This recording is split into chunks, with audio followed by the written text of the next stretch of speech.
Mesdames et messieurs, bonsoir. La télévision d'État d'Arménie occidentale vous présente les nouvelles du jour. Faisons connaissance avec les lieux historiques de l'Arménie occidentale, le village de Yernovit. Nous ne devons pas permettre que les erreurs de l'histoire se répètent. Armand Tatoyan, le lieu oublié de la résistance arménienne, Mont Saint-Hovanès d'Urfa. 2 enfants ont été tués dans un bombardement turc en Syrie. Suite à l'assèchement des eaux du lac de Van, une partie de la route mena à l'île dès que tout s'est apparu. La galerie Maquet présentera l'exposition Arthur Pinadjanar. Soutenons la télévision d'État en Arménie occidentale. Le village de Yernovit de la province de Hamshen en Arménie occidentale est situé dans la région de Chamalhemshin. La majeure partie de la population était engagée dans l'élevage et l'agriculture, comme dans toute la région de Hamshen. L'élément arménien a joué un rôle unique dans différentes sphères de la culture. À cet égard, le costume de Hamshen ou de Trabzon est remarquable, d'un intérêt considérable de point de vue ethnoculturel et tout à fait unique. Le costume de tous les Arméniens pontiques ainsi que de Trabzon a été formé en fusionnant les différents costumes des Arméniens rassemblés de différentes régions d'Arménie occidentale. Il y a peu d'informations sur la population de Yernovit. On sait qu'ils ont été déplacés de force lors du génocide des Arméniens de 1915. La plupart d'entre eux sont morts sur le chemin de l'exil.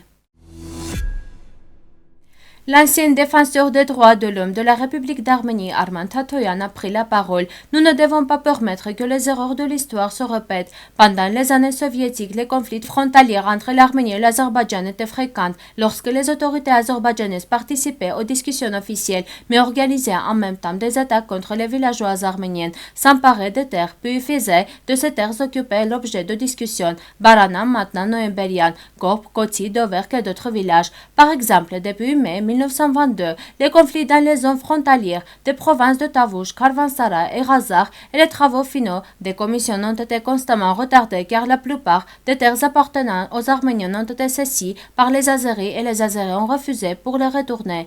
En général, des différends ont souvent surgi au sujet de grands propriétaires terrains en Azerbaïdjan. À cette époque, les faits de violations azerbaïdjanaises n'étaient pas correctement enregistrés par les autorités de l'Arménie soviétique.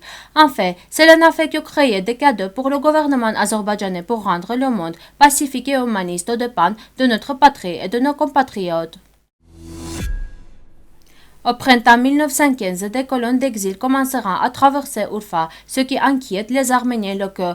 Peu de temps après, des arrestations d'Arméniens et des perquisitions ont commencé à Urfa. Les jeunes de la ville arménienne de Germouch à Urfa, ainsi que les jeunes Arméniens déportés d'autres régions, ont escaladé le mont Saint-Hovanès, où ils ont commencé à se préparer à résister au génocide. L'écrivain Zia Chalishkan, qui étudie l'histoire du peuple arménien d'Urfa, met en lumière des détails encore inexpliqués de l'autodéfense de la jeunesse arménienne d'Urfa sur le mont Saint-Hovanès aujourd'hui oublié. Lisez l'interview de Zia Chalishka sur notre site web.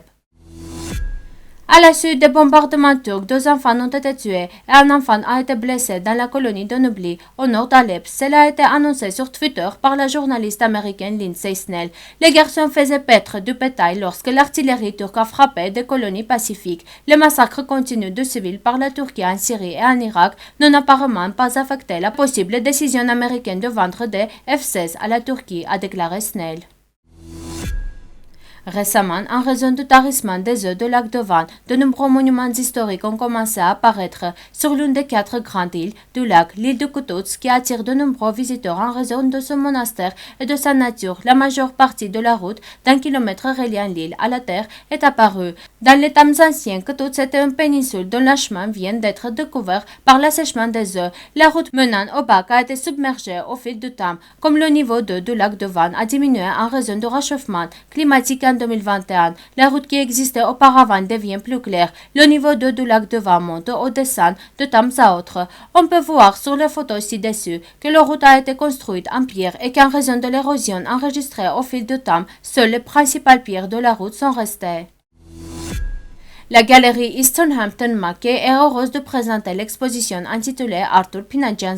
Pinadjan, fils de survivant du génocide des Arméniens et originaire de New Jersey, est une force artistique inébranlable. L'exposition présente les œuvres inédites et rares de l'artiste du XXe siècle, passé de l'obscurité à la célébrité. L'historien Dr. William Ince Homer a qualifié Pinadjan de force créatrice qui peut être considérée comme l'un des meilleurs artistes de son temps. Cependant, comme de nombreux génies artistiques, Pinadjan Pinadjan n'a jamais attiré l'attention du public de son vivant.